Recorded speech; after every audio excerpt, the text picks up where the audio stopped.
Greater Hyderabad పరిధిలో tourism అభివృద్ధిపై దృష్టి సారించింది రాష్ట్ర ప్రభుత్వం.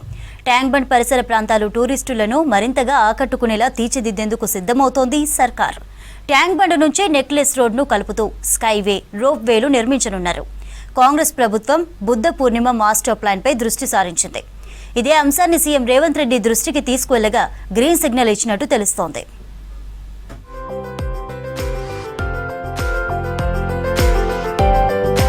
హైదరాబాద్ నగరానికి మణిహారంగా ఉన్న ట్యాంక్ బండ్ పరిసర ప్రాంతాలు టూరిస్టులను మరింతగా ఆకట్టుకునేలా తీర్చిదిద్దేందుకు ప్రభుత్వం సిద్ధమవుతోంది. బుద్ధ పూర్ణిమ ప్రాజెక్టు పేరుతో గత ప్రభుత్వాలు NTR garden, Lumbini park, necklace road, people's plaza ఏర్పాటు చేయగా తాజాగా ట్యాంక్ బండ్ పరిసరాలను ప్లాన్ ప్రకారం అభివృద్ధి చేసేందుకు హెచ్ఎండిఏ కసరత్తు చేస్తోంది. టీడీపీ బీఆర్ఎస్ హయాంలో బుద్ధ పూర్ణిమ ప్రాజెక్టును విస్తరించేందుకు మాస్టర్ ప్లాన్ రూపొందించాలని నిర్ణయించారు. అయితే అప్పటికే నగరంలో 5 మాస్టర్ ప్లాన్లు కొనసాగుతుండటంతో కార్యరూపం దాల్చలేదు. కాంగ్రెస్ వచ్చిన తర్వాత బుద్ధ పూర్ణిమ మాస్టర్ ప్లాన్పై అధికారులు దృష్టి సారించారు. ఇదే అంశాన్ని సీఎం రేవంత్ రెడ్డి దృష్టికి తీసుకువెళ్లగా గ్రీన్ సిగ్నల్ ఇచ్చినట్టుగా తెలుస్తోంది. వీటన్నింటినీ ఏకం చేసి యూనిఫైడ్ మెగా మాస్టర్ ప్లాన్ 2050ని త్వరలోనే హెచ్ఎండిఏ అధికారులు ప్రకటించనున్నారు.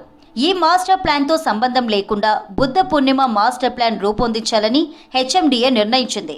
ఈ మాస్టర్ ప్లాన్లో భాగంగా అమ్యూజ్మెంట్ పార్కులు, వినోద కేంద్రాలు, భారీ సంఖ్యలో ఫుడ్ కోర్టులతో పాటు పార్కులు అభివృద్ధి చేసి స్కైవేలు నిర్మించనున్నారు. నెక్లెస్ రోడ్, పీపుల్ ప్లాజా వంటి చోట్ల టూరిస్టులను ఆకట్టుకునేలా మరికొన్ని నిర్మాణాలు, అంబేద్కర్ విగ్రహం, అమరవీరుల స్మృతి చిహ్నం దగ్గర సందర్శకులను ఆకట్టుకునేందుకు ప్రత్యేకంగా తీర్చిదిద్దనున్నారు.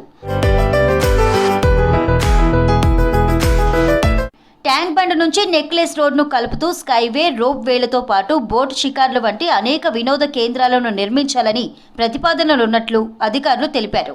టూరిజం డెవలప్మెంట్ కోసం ప్రభుత్వం ప్రత్యేక దృష్టి కేంద్రీకరిస్తున్న నేపథ్యంలో తాజాగా బుద్ధ పూర్ణిమ మాస్టర్ ప్లాన్పై కూడా అధికారులు నిర్ణయం తీసుకోనున్నట్లు తెలుస్తోంది.